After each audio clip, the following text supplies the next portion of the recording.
So this is different, huh? Welcome to my home. There's a good chance that you're at home like I am. I'll tell you that it is sure easy to go stir crazy by being home all day. Let's talk about some online tools that can help you survive being cooped up at home.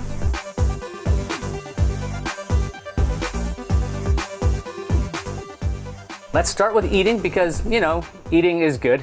My go-to for food delivery is Seamless. Where I live, it seems to cover all of my favorite places. There's no monthly fee to use it. I like the way it organizes my favorites under the My Seamless tab. Apparently, my go-to restaurants are a whopping 3. A chicken place, a sandwich place, and a good place for Chinese food. Apparently, people really like DoorDash. At one point, it was ranked the most popular food delivery app.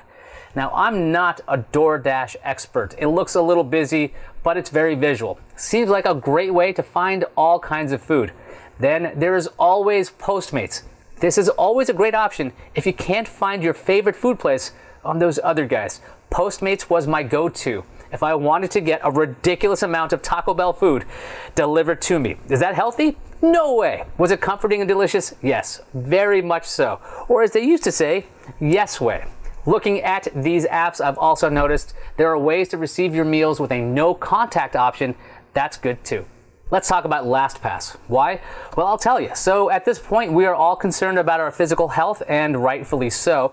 Let's also use this time to make sure our online health is healthy as well. If you're trying out all kinds of new services while you're at home, or you use a ton of services already, it's always a good idea to have unique passwords for each site you go to. I've been using LastPass for years. It is a password manager. I keep track of my username and master password. Then I have LastPass generate and store unique passwords for each site I log into. Do I know my passwords to these sites? Nope, but LastPass does. Can that be a pain? Sometimes. Most of the time, it's pretty simple. I have the LastPass extension running on Chrome, and that will fill in my passwords if I'm logged into LastPass. On my phone, I have the LastPass app that handles my passwords. One of the reasons I switched from iOS a while ago was because of how LastPass worked on that. I say worked in quotes, not exactly great at the time. LastPass on Android is pretty great. Now, why did I pick LastPass over all the rest? 2 words, Steve Gibson. Before my CNET days, I worked at a place with a security researcher who I deeply respect to this day. His name is Steve Gibson. Here's what Steve had to say about LastPass some time ago. Quote, "This thing is secure every way you can imagine, and it's simple. I've completely switched my entire solution for managing passwords after spending days researching it and testing it and playing with it over to LastPass," end quote. The takeaway? LastPass is very secure.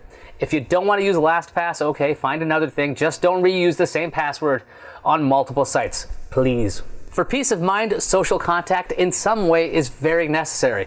Since we're all supposed to be physically far away from each other, how about hanging out online? I'm an Android guy, but one of the things I miss on iOS is FaceTime. Why? FaceTime is super simple. I think that everyone that I know who has FaceTime knows how to use it. Is there a learning curve? Not really. Also, the video and audio quality was outstanding whenever I would use the service. Plus, there's group FaceTime, so you can chat with many people at one time. The downside? It's for iOS and macOS only. Then there's Skype. It works on everything. Is it as easy as FaceTime? No, but once you get it all set up and add your contacts, you're good to go. There's also text chat in the case you're not up to facing someone with a video call. What about for work things? I've used both Hangouts, Meet, and Zoom. They work. Do I like either? No. Is that the app's fault? No. It's the meetings. Meetings. Who likes meetings? I'm sorry, Zoom and Meet. I'm sure you have lovely personalities, but you just don't do it for me. Learning stuff. If you told the grade school version of me that adult me would voluntarily take online classes to learn stuff, I'd say you were crazy. I'd also probably wonder why you were talking to child me about adult me. That's just kind of weird. Anyway, let's keep that brain sharp while you're cooped up inside. Currently, I've been using LinkedIn Learning. Previously, it was known as lynda.com. There are all kinds of skills you can pick up. In the past, I've used these courses to learn Premiere Pro after Apple improved Final Cut. There are videos, transcripts, exercise files, and notebooks for courses. The exercise files are really useful. If you're trying to learn how to edit a video, you can download a package of files which includes videos that corresponds to the course. Then you can follow along.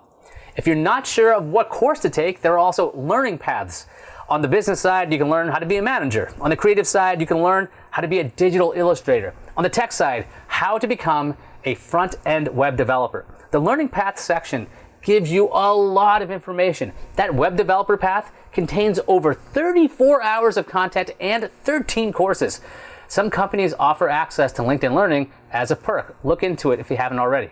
There's also edX and Coursera. You can take free classes from all kinds of institutions. Here's one offered by Stanford on child nutrition and cooking that I took. It was very helpful in figuring out what miniature human beings are supposed to eat.